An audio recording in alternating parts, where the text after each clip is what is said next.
আমি বেরিয়ে পড়লাম রাজস্থানের জয়সালমীরের থর মরুভূমি দেখতে।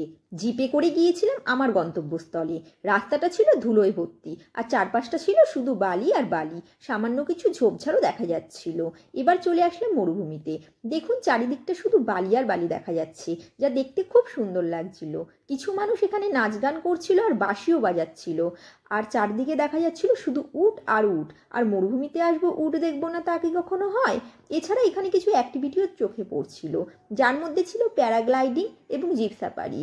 আমি অবশ্য প্যারাগ্লাইডিং অনেকক্ষণ ধরে দাঁড়িয়ে দেখছিলাম।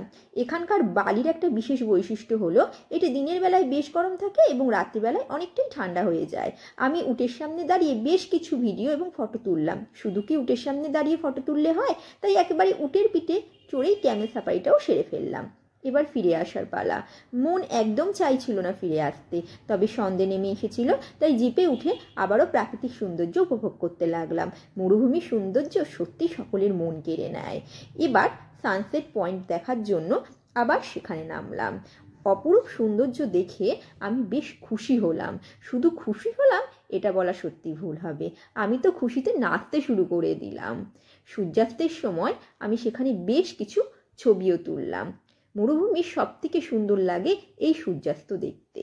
ভিডিওটা এখানেই শেষ করলাম।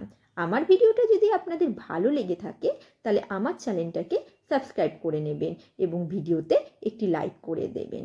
বা